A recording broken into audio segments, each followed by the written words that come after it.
was speaking to a comrade before the meeting about the title, and they said, real legacy of the First World War, revolution, fascism, more war, must try harder. So if you've got somewhere else you want to be, that's pretty much the size of what happened. So I get the grim bit after this morning. But really where I want to start is by saying that the legacy of the war, is that right? Yeah? That the legacy of the war is contested. We talked about it this morning, and so I'll briefly run through for anybody who wasn't here. So just first of all, a very few series of facts. For something that was so awful, so catastrophic, so cataclysmic for the world's working classes. The first major war involving all of Europe in 100 years. Drew soldiers in from around the globe through the colonies of the great powers that were engaged in it. It was the first time that war involved the mass of the population in the countries that fought it. 65 million men were mobilised, millions more had their working and home lives transformed by the demands of new warfare. And the human cost, as we know, was enormous. We could talk all day about it, but it would be particularly grim. But on every side, people paid an enormously heavy price. About 10 million people were killed or died as a result of the war. On average, over 5,000 soldiers a day were killed in the war that went on for over 4 years, as we know, and 21 million people were wounded and disabled. So maybe in the scale of that, the first thing to say would be that at an individual level, the legacy for millions of people ever since, over the last 100 years, has been one of a missing generation. Missing fathers, missing grandfathers, missing brothers, husbands, lovers, great-grandfathers.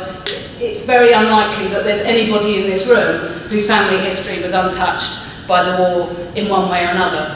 Yet the legacy that the Tories would like us to carry away from 4 years of hell 100 years ago is one of brave Britain defending democracy, preventing dictatorship, and allowing us to live in the peaceful world that we do now, but we don't really get away with that. So Cameron, for example, there's a sort of cultural thing, a website, 14 to 18 it's called, where people are encouraged to upload stuff and write letters to an unknown soldier, the statue of whom is in Paddington Station. Cameron, in his letter to the soldier, says, without your service, our security, our values, our very way of life would have been lost.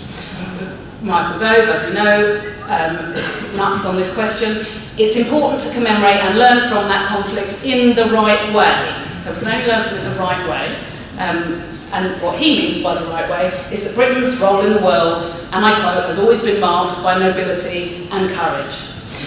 So basically, at the beginning of a centenary of the war that's going to be with us for the next 4 years now, this matters intensely to the Tory government. It matters intensely that they can promote the war as a just war, as one that promoted democracy, that saved democracy from the evils of German dictatorship and so forth. And they use, wheel out a series of pet historians to back this up.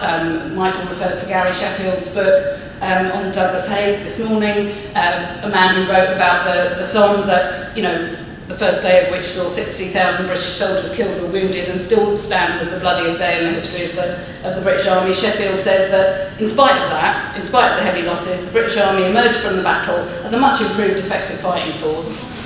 And he was also, Douglas Haig, apparently a good husband and father. So that's all right then, is pretty much the attitude. The British ruling class, learnt, but crucially they were doing this in the interests of democracy and so forth. Now, I could talk about the historical revision of the war all day, but what really matters the most about these, and there are a lot of them, quite a number of kind of new military historians that are part of this process of trying to recalibrate the war, is that they want to move away from any critical views of the war, and the critical views of the war are those that are the most dominant through, as Michael was saying, Blackadder and the Monocle Mutineer and all those sorts of things. It's a dominant position, it's a dominant attitude about the war that it was a complete disaster. But they want to present it as having preserved peace and protecting democratic values. They want to lay individual blame on Germany, for example, usually, as a way of exonerating the system as a whole, a system that they continue to perpetuate, and a system that still has war built into it. And they also hope, as we were talking about in the last meeting, to write out the history of resistance to war, the history of mutinies and revolutions which formed part of the fabric of the war, and the mass revolutions that ended it that Mark was talking about. So the notion that somehow the same changes in the world that made the First World War a total war, an international war, a war that pulled in civilians like no other before, and so forth, the idea that those same changes also concretely posed the alternative of international socialist revolution is not one that our rulers want to have remembered, let alone celebrated. So one thing I wanted to do is just have a brief look at reality in the face of all this, and to look at what the last 100 years has been like. The war created really the fundamental elements of 20th century history and the beginning of the 21st century, most crucially by ushering in a new century of continued and ever bloodier warfare and slaughter around the globe. It did occur to me that I could probably fill 35 minutes by just reading you a list of all the wars that have been taking place over the last century, but aside from being grim, it doesn't tell us very much. So what I want to do instead is let Eric Hobsbawm, a historian who died relatively recently, tell it kind of in a nutshell, and he says the following: the 20th century was the most murderous in recorded history. The total number of deaths caused by or associated with its wars has been estimated at 187 million, the equivalent of more than 10% of the world's population as it stood in 1913. Taken as having begun in 1914, it was a century of almost unbroken war, with few and brief periods without organised conflict somewhere. So he talks about the period from 1914 to 1945 being, you could regard as a single continuous 30 years war, with only a very brief pause in the 20s, followed almost immediately by 40 years of Cold War, and then the subsequent period in which mainly American armed forces have been involved in various parts of the globe, which he argues you could easily argue was a continuation of the era of World War. And he ends by saying there can be no doubt that the 1990s, and he wrote this in the 90s, so add 25 years to everything that he's saying, were filled with formal and informal military conflict in Europe, Africa, and Western and Central Asia. The world as a whole has not been at peace since 1914, and it is not at peace now. And that is the central legacy, unfortunately, of the First World War, but not the inevitable one. It is what we have lived with. It has shaped all of our lives, one of those conflicts or another. You know, our lifetimes have been very caught up with responding to, reacting to, and attempting to build resistance for those that fight against occupation and so forth. It's fundamental fabric of our political and material lives, but it didn't have to be that way. What took place was, as I think Mark pointed out, that the redistribution of power by the Allies at the end of the First World War, at the Paris Peace Conference at Versailles, established fault lines that still destabilised the world. So if you look at the Middle East and you think back to Versailles and the carve-up of that part of the world, if you look at the war in the Balkans in the 1990s that very many of us were involved in protesting against, again a direct result of the carve-up of what had been the old empires in that part of the world. And continued death and destruction in our lifetimes in various parts of the globe can be seen, and again Hobsbawm puts it really well, as the chickens of Versailles coming home to roost. You know, an awful lot of those conflicts, fault lines, fissures come from that point.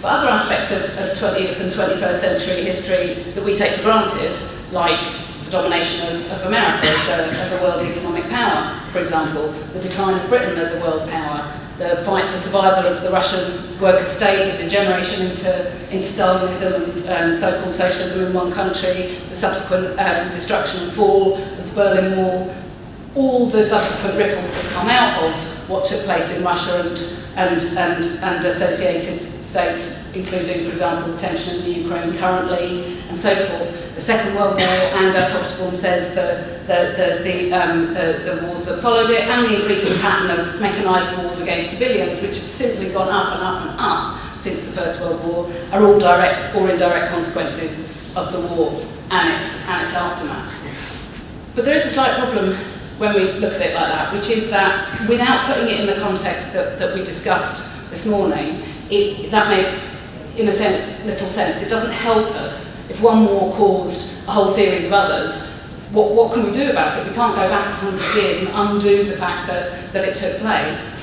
But actually, what's crucial about the war, and the fact that its developments had the knock-on effects that they did, was that it took place in a particular development of capitalism at the time. So the period running up to the First World War, Michael talked about it briefly this morning, is the period of imperialism as a stage of capitalism that Lenin and Bukharin and others analysed at the outbreak of the First World War. So that what you had was a situation was, toward the end of the 19th century, military and territorial competition between great powers became fused with and subordinated to industrial capitalism. So this is what gives us the up till then unimaginable industrialised nature of the First World War. You know, that kind of mechanised industrial killing, literally armies of millions throwing tons of metal at one another. One German officer referred to it as countries being transformed into gigantic factories for the mass production of armies, so that 24 hours out of 24 it would be possible to send them to the front, where a bloody consumer process, similarly mechanised, played the role of the market, which I think is quite an interesting way of putting it, because that's exactly what took place. What you had was a fusing between the military aspirations of states and their demand and their need to drive forward, driven by economic competition, their need for markets and so forth, and these two things came together. So the process of imperialism meant that military and economic competition reinforced one another. So the state and capital increasingly entwined. So this is also how you get colonial expansion,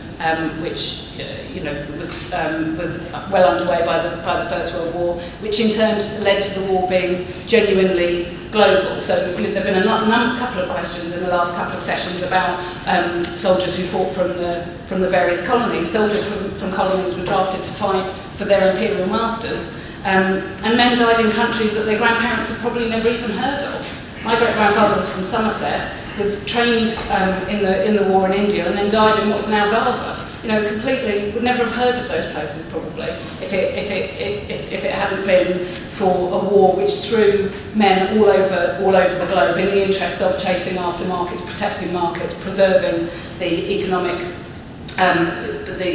rights of whichever state it was. And it was that integration, and this continues. It's a process we still live in. It's not something that ended with the First World War. That integration of the state and private capital is what explains imperialism's drive to war, because global economic rivalries, if you're fighting over various markets, if they're being carried out amongst hugely massive integrated blocks of capital in individual nations, can only be resolved by a test of military strength.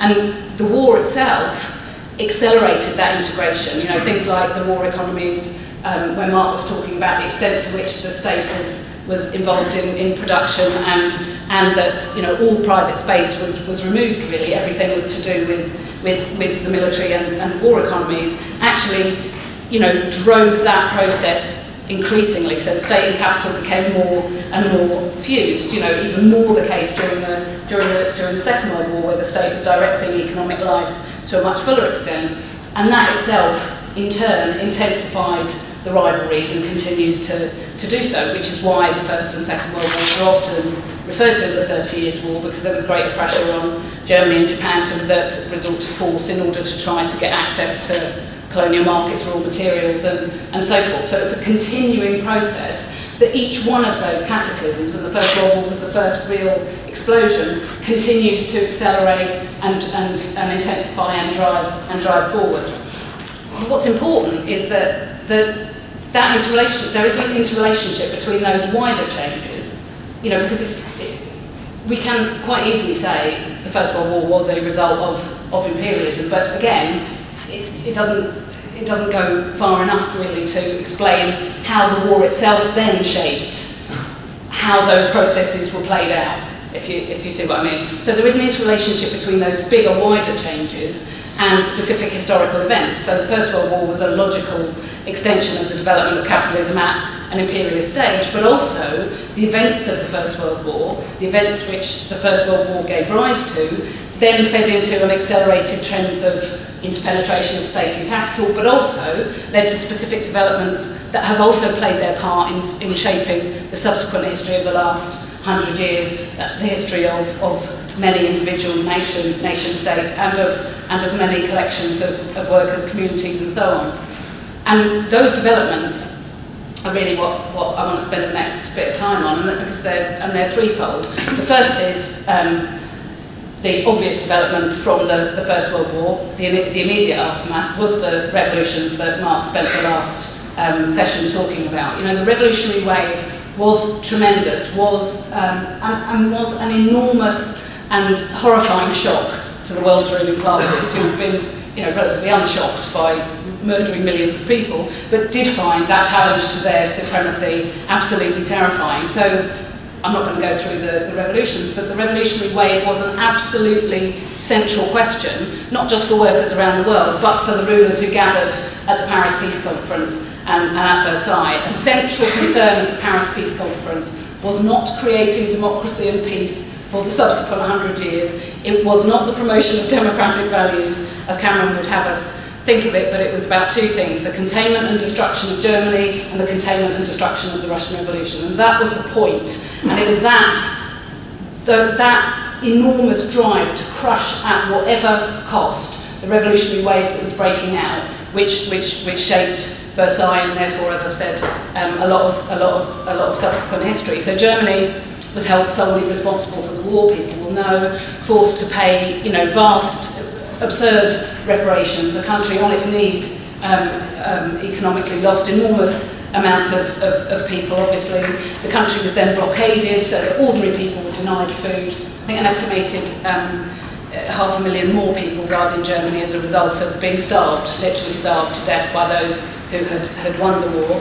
And the containment and destruction of Russia was the second key element. Preventing the spread of revolution was absolutely crucial as far as these men were concerned. So remapping Europe and making the world safe from the infection of Bolshevism, and this is the language that they use, were totally overlapping concerns. You know, the idea of creating a sanitary cordon of states, buffer states now, we would call it, I suppose, and you know, it's still something that the states attempt to do, America and Russia attempt to do, and so forth. But the idea was to create states that had been carved from previous Russian land, Finland, Estonia, Latvia, Lithuania, Poland, and so forth, as anti-communist states that could inoculate the rest of the world from the infection of Bolshevism. In addition, you had armies. Not so many, because lots of armies didn't really want to go and oppose the Russian Revolution. So, but certainly some men were sent. Weaponry was sent. Financial aid by the bucket load was sent to the white armies, the counter-revolutionary armies in Russia. Food supplies again were blockaded in attempts to strangle the revolution. Victor Serge, I think, refers to being in Moscow, I think, during this period of the Russian Civil War, and referring to people who had starved to death, being stacked up like cordwood, frozen and starving, had simply died and being stacked up. The bodies were so tremendous as a direct result of what the Allies had decided to do. One historian puts it this way. He says, democratic values disappeared as political polarisation brought much of Europe to the verge of civil war. Ruling elites in many countries soon showed themselves to be anti-communists first and democrats second, and that was exactly the way round. So Russia was starved and besieged as part of an absolutely deliberate strategy, and one that did ultimately succeed in isolating the new Soviet government and eventually distorting the revolution. But there was nothing inevitable about the rise of Stalinism, that distortion and the rise of Stalinism, and our rulers and the rulers of France and all the other countries involved played a very real part in that. The second aftermath, I suppose, was a kind of material set of disasters. Not only have you got so many millions of people dead and maimed, you also have a massive increase in poverty as a result of economic dislocation across the states involved. The increase of disease, Spanish flu, people will have heard of, killed, you know, anywhere between 50 and 100 million people. Nobody actually knows what the figure was, but it was between 3 and 5% of the entire world's population were killed. And disease took hold in part because of large armies being gathered together and therefore spreading it, but also because of malnutrition, poverty, and so on and so forth. But also, crucially, there was a massive world economic breakdown after the First World War. The boom war economies that had kept it going suddenly ran out of steam and fell off fell off the cliff. So the immediate post-war boom disintegrated in the 20s, and capitalism really seemed on the verge of collapse. You know, people will be familiar with that when it comes to Germany, hyperinflation, people pushing banknotes in wheelbarrows and so forth. Literally prices going up as you waited to buy food and so forth. But economic dislocation in various countries, including those who had been victorious. You know, it was the case in Britain, it was the case in France, it was the case in Italy, and obviously subsequently followed by complete collapse at the end of the 1920s with the Wall Street crash and the Depression. And thirdly, crucially, these changes together, the experience of the war, the dramatic experience of the revolutionary wave, which had thrown all manner of previous certainties up into the air and were exhilarating, incredible in terms of offering an alternative to people, were also seismically frightening for other people in European society. So the massive changes, then coupled with economic breakdown, traumatised whole sections of the European middle class. Hobsbawm describes it as having made Central Europe ready for fascism. You know, this constellation of things coming together, a combination of the rise in mass politics that had immediately preceded the war, the resistance and the revolt and the continued growth in those politics during the course of the war, the massive acceleration of industrialisation and urbanisation, which dislocated where sections of that class were in terms of making their living and so forth, revolutions and protests during the war, which were tremendously destabilising and frightening for that section, and then economic disaster after the war. Obviously, this was especially true in Italy and Germany. Italy, the country where fascism was born, was technically a victorious nation, you know, fought on the side of the Allies, but denial of territory and penalisation, as they saw it at Versailles, fed into notions of the victory having been mutilated, that Italy was a proletarian nation that was being kept away from the table by the European elites. All of these things gave ideological ground to a fascist movement that had been utterly marginalised in the period after 1917. Between 1917 and 1920 in Italy, although the fascists had existed, they were very, very tiny, because what they were facing was an enormous progressive movement forward in terms of revolt, mutiny, bread riots, veterans seizing land and so forth. But what you had in Italy was the defeat of the factory occupation that was part of the European revolutionary wave of 1919 and 1920, led to a radical shift in the balance of class forces, so that industrialists and landowners and sections of the middle class and the state were embittered by the way that the war had been the way the outcome of the war and the weakness of government, frightened by the power of social movements and so on, increasingly turned to reaction as a political alternative. So you have the rapid growth in size and influence of Mussolini's fascists and the seizure of power in 1921, quite easily something that you can lay at the door of Versailles and the conduct of the 4 years previously. You know, Germany, a related but much sharper social crisis, greater revolutionary opportunities, and therefore a much more cataclysmic defeat in Germany. You also have that growth of nationalism that was in part largely fed by resentment at the draconian peace that had been put in place at Versailles. And so in Germany what you have is counter-revolution growing over into the ultimate horror of Hitler's regime and the Holocaust. Again, something that can be directly traceable to the First World War and the way that the outcome was conditioned by attempting to control, contain, suffocate the revolutionary response to it. So by the 1930s, actually, far from having promoted democracy around the world, parliamentary democracies were really thin on the ground in Europe. I think Britain and France, and that was about it. You know, absolutely everywhere was take shit, fascist government or whatever. So it didn't succeed on its own terms.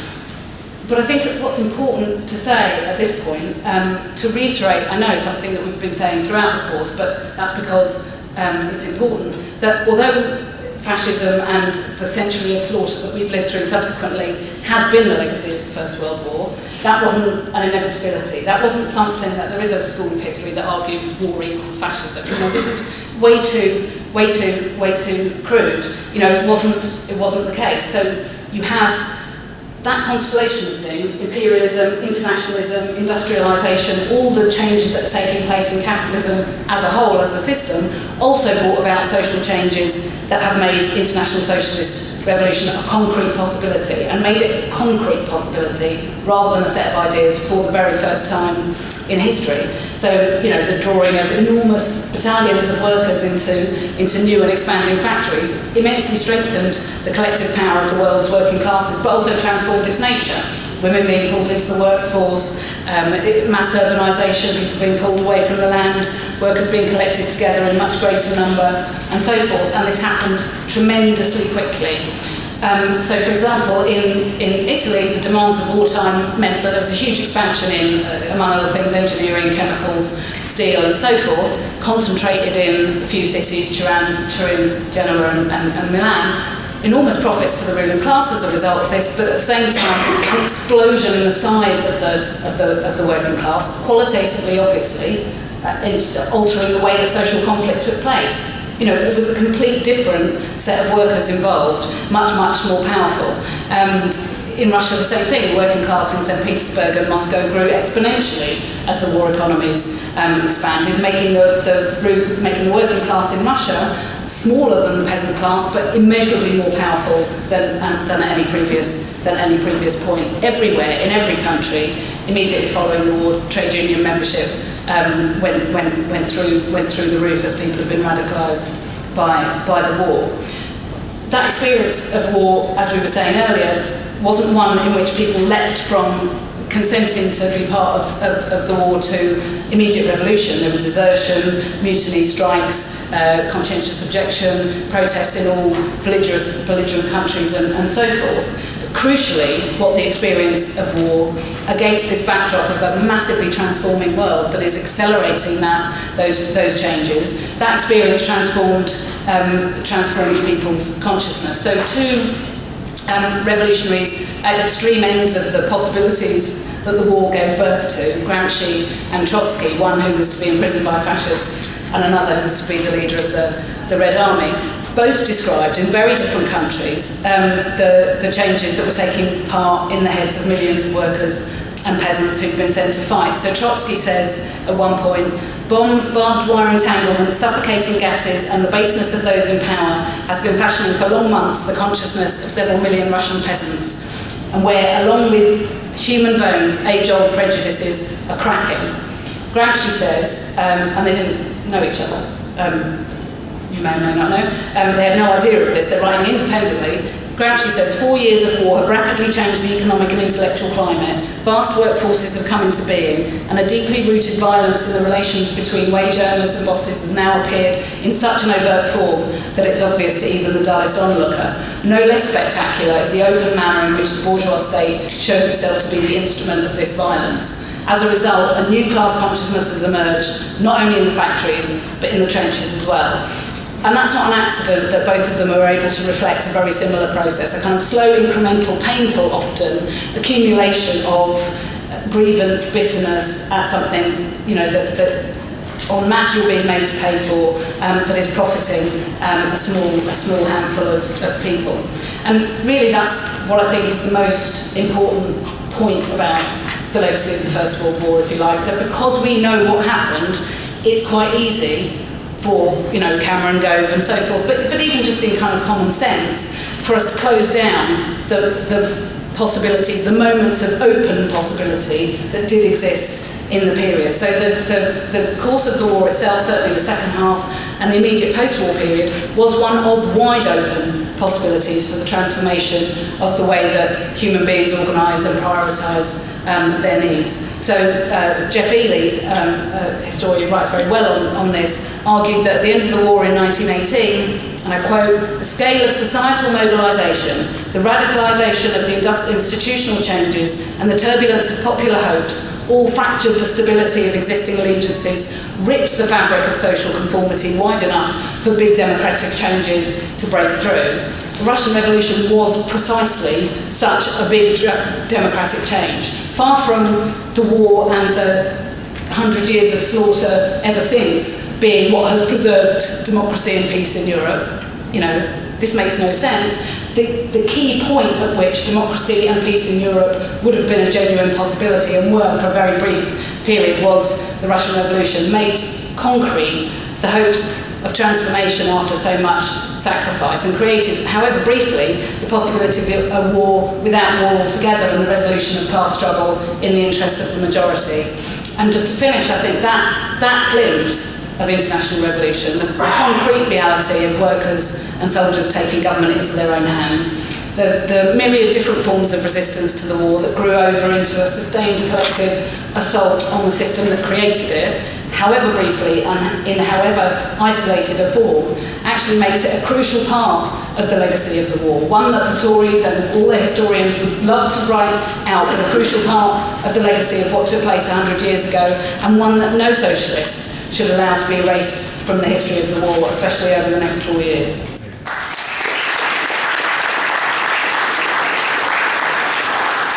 I'm Robert Crick from Devon, SWP. I just want to raise a possible word of caution about how we see the legacy. Everything Megan says is basically very sound, and we need to engage in that battle with the ruling class. But I like to just occasionally stop and think, post hoc is not necessarily propter hoc. Could it be that Trotsky and Gramsci attributed to the war things which were happening? Could it be that the First World War was not the opportunity that is sometimes presented by our side to progressive forces, but really an unmitigated disaster?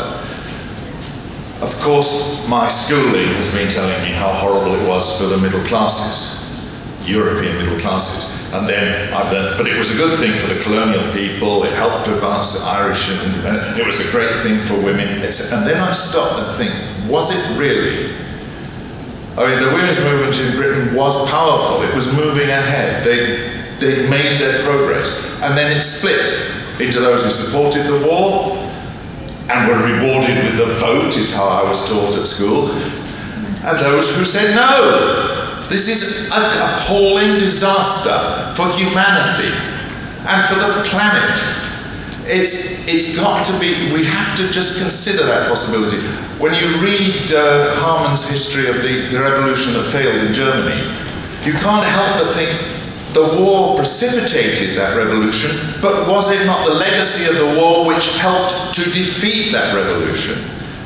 If the Russian Revolution had come, as might have been expected, after the German Revolution, because there hadn't been a First World War, perhaps the history of the 20th century would have been significantly different. I just raise as a possibility we shouldn't rush too fast to an optimistic reading on behalf of women, colonial people, the working class, this appallingly horrible disaster, which has indeed plunged the whole globe into non-stop industrialized warfare. So I'm just worried when I hear us say it's the logical outcome. There's a sort of fatalistic inevitability about that. Honestly, I frankly find my theory a little difficult to argue right through, but I do want to raise that question at the beginning of the next 5 years of celebration of this bloodbath.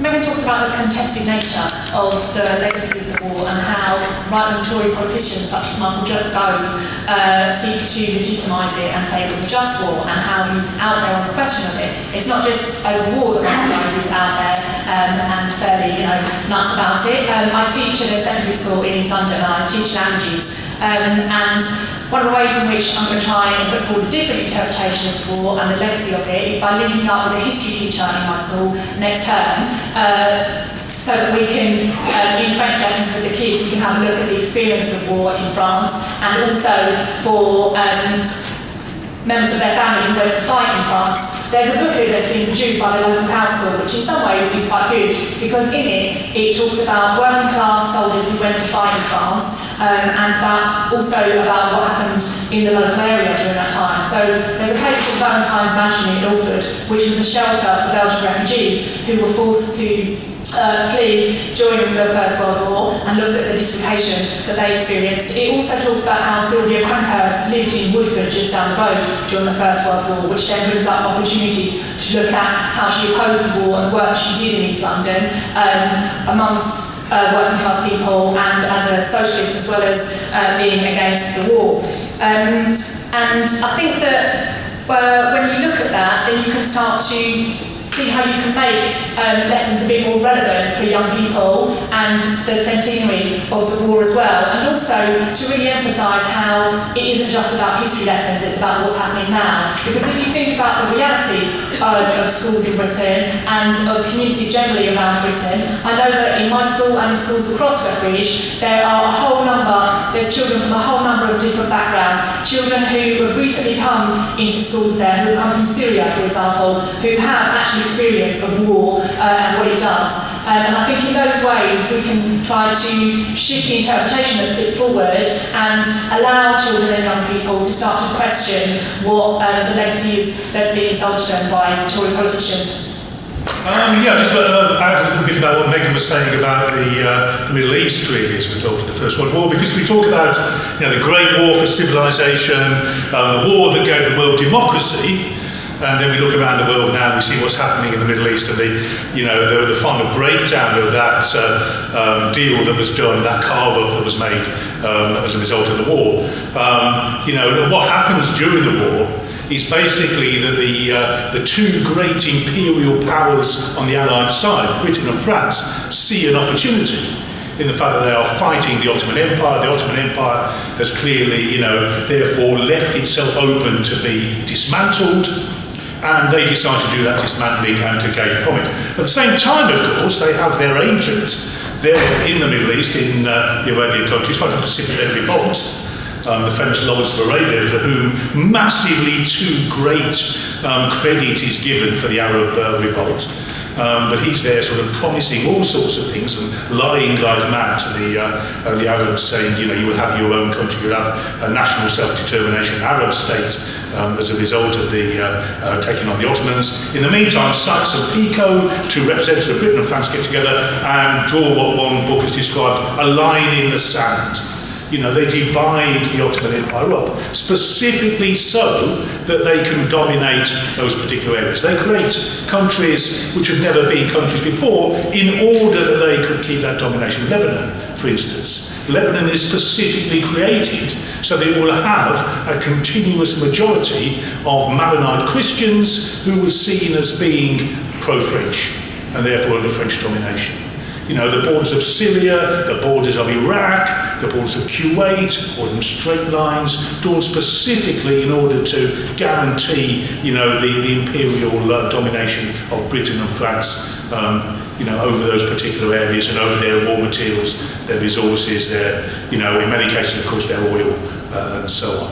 So the idea of democracy, and this is something about, allowing people democracy and so on, it's very, very contentious in Europe. It completely collapses if you look at the Middle East into the, Comrade who says she's teaching people from Syria, in Redbridge. I think I would suggest that one good way of making that particularly relevant to them is to look at how Syria itself was a creation of the war, and then what is happening now into the dismantling that completely invidious, non-democratic, imperialist project that was imposed on them.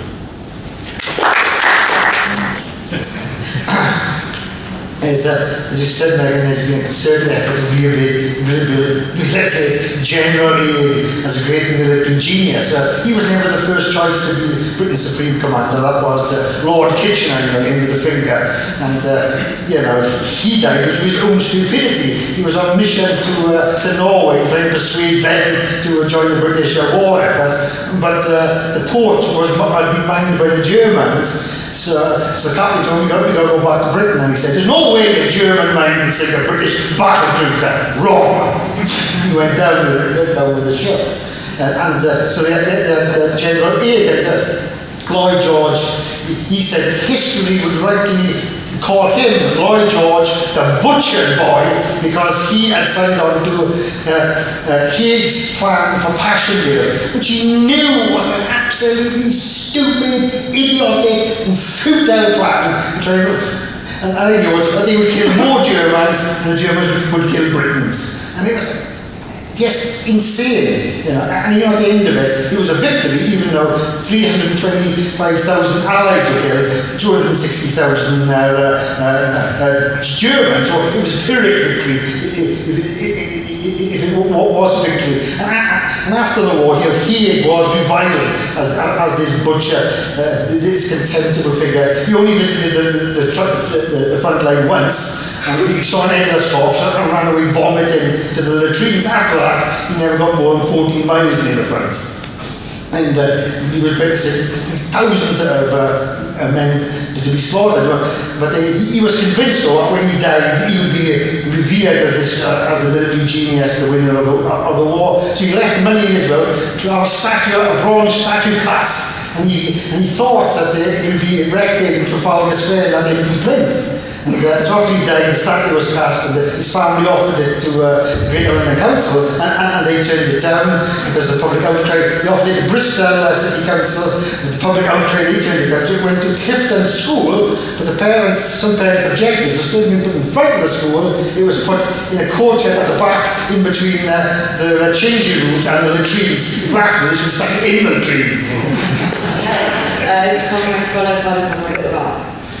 Sorry. I thought the question that the first comrade asked about was it after the war that these things happened, or was it because of the war, was a very interesting one. And what we were thinking about it, just a couple of comments on the three kind of different examples you used, the Votes for Women movement in Britain, the colonial peoples, and also the possibility of, or the shape of socialist revolution after the war. And I think on Votes for Women, it's absolutely and categorically true, and we should defend it to the last, that Votes for Women were not granted in Britain as a reward for their good work in the First World War. And it is taught in every school, or at least in every school textbook. It's not taught in my classroom, I must admit. But the idea that a benevolent capitalist class would reward these fine figures of women for the stuff they contributed to our patriotic effort, had it not been for what was a mass campaign in the suffragists that had gone on for 2 or 3 decades, and then the violent campaign and the direct action campaign of the suffragettes that put the issue on the front page of every paper in Britain for a 3 or 4 year period before the war, is just laughable. The ruling class would not have moved like that. But I think also, what the war does when women are mobilised into the industrial workforce in munitions and other sectors, is it does increase the level of organisation, confidence, the self-perception of women as participants, as citizens and so on. And I think it strengthens the existing movement. Similarly, I think very much the Votes for Women thing, the representation of people out in 1918, is part of this spurious promise that the ruling class has made about a land fit for heroes. It was impossible, I think, at that point to promise a land fit for heroes and give nothing to women as such. And therefore I do think that the First World War made special contributions to that, although the process was clearly underway. Similarly with the colonial peoples, yes, there was a movement already underway for the liberation of colonial peoples, but I think added bits came in as a result of the First World War. And I think that the most crucial is the idea of self-determination in Wilson's 14 points in 1917, where he talks about the right of nations to self-determination. It was quite clear that they meant the right of nations which had white people in them, and that would have been felt in the colonial, and indeed was felt in the colonial world. It's specifically denounced as a. So I do think again that made a contribute to a specific contribution that's not just in time, but it does give reasons for the way the colonial movement is strengthened and so on at the end of the war. And finally, on the possibility of socialist revolution, I think there's 2 things spring to mind immediately. I mean, one I think is the effect on social democracy. The August 4th and the failure of social democracy did throw up a revolutionary anti-war current that became the communist movement after the war. Again, I think specifically because of the war.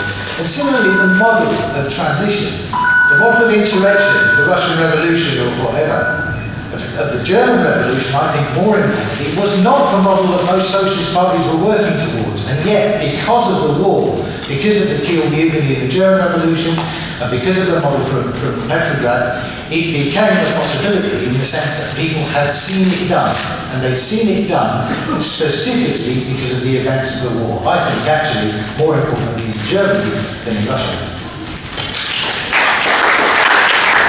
Yeah, I suppose I'm really trying to answer the first speaker.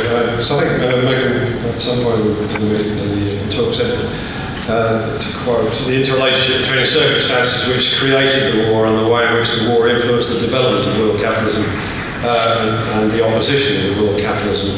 So I think to a certain extent there's nothing inevitable about it.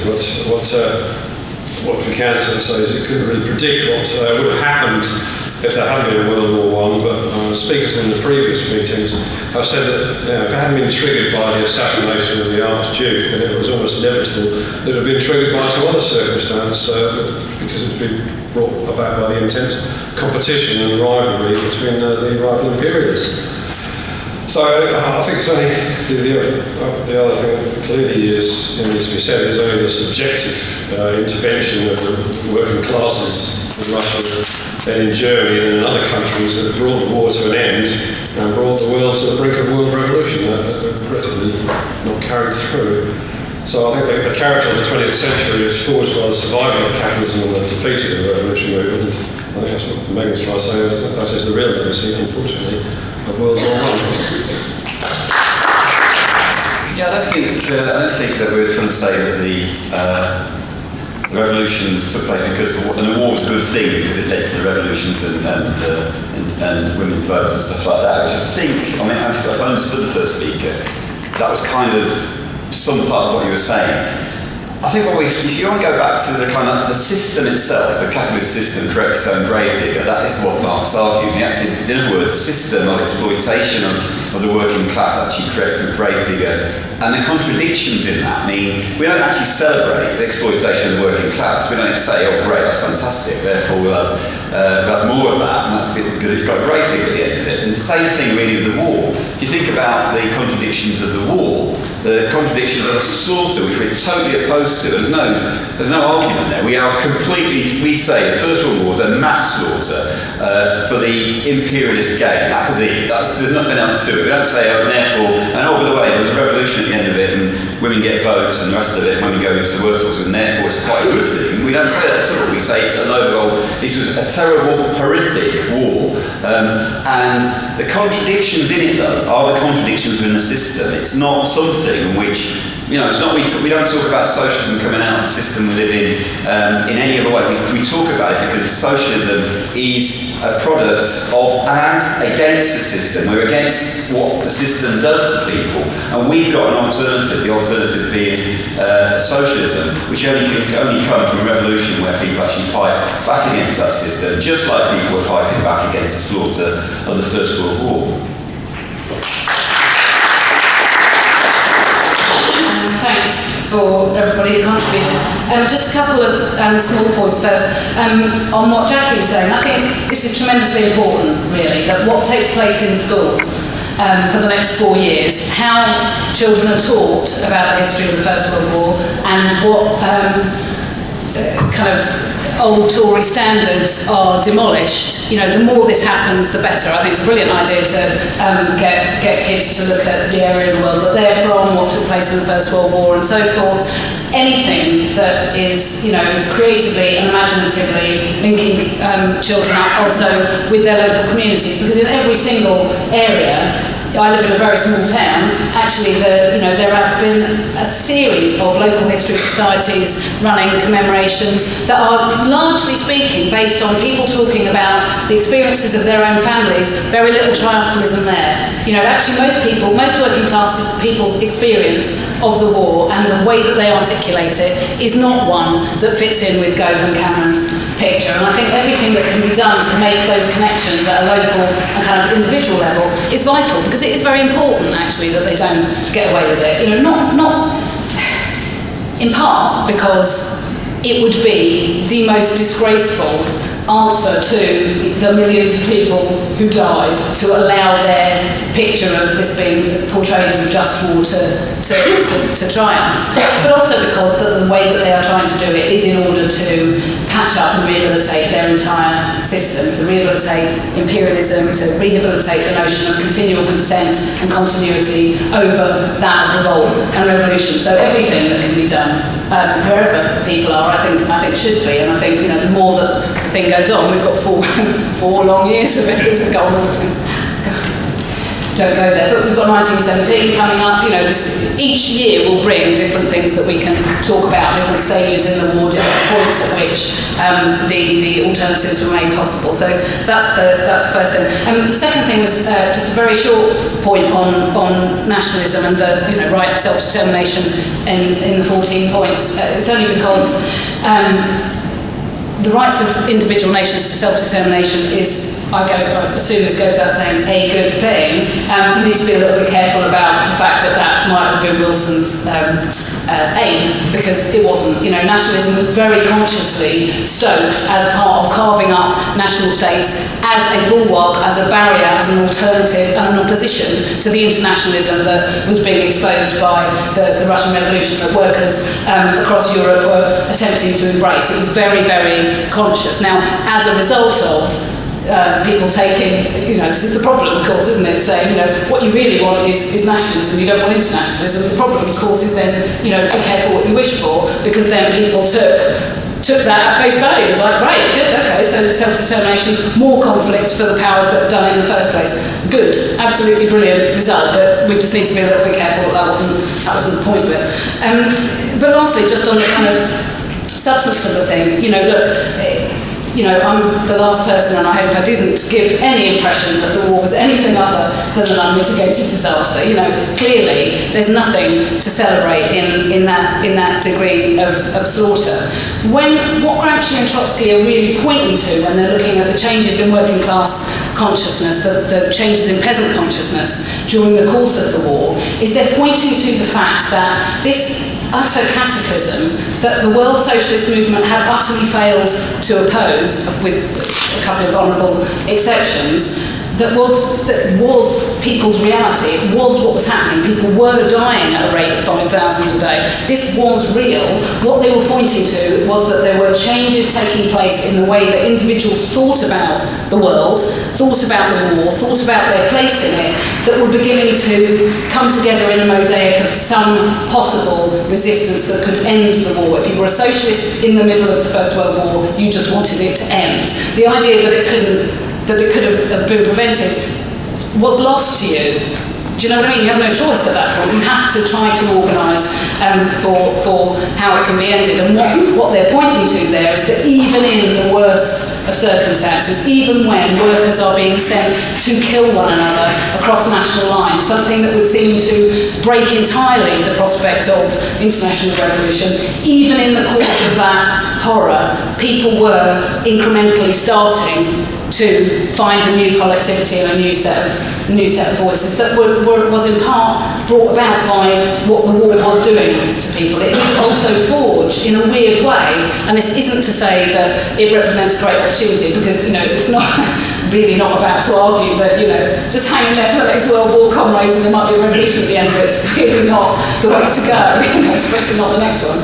But the point they were trying to make was that even under these circumstances, there was so much at stake. There was a new collectivity being forged. Workers and peasants who would never have come into contact with each other at all were gathered together. In the most awful circumstances, that's true, but in the course of it, people's ideas began to change. The material world that they were living in was undergoing the most seismic and dramatic changes, massive social changes, new working classes being created, new cities growing up out of nowhere. Everything was in flux. And in the course of that, one of the possibilities was collective revolutionary alternative, but only one of the possibilities. I mean, the key point, if there is one really, the central point about the war is that it opened up a period of possibility that was contested in lots and lots of places. As we know, in most countries, revolution didn't succeed. It was contested.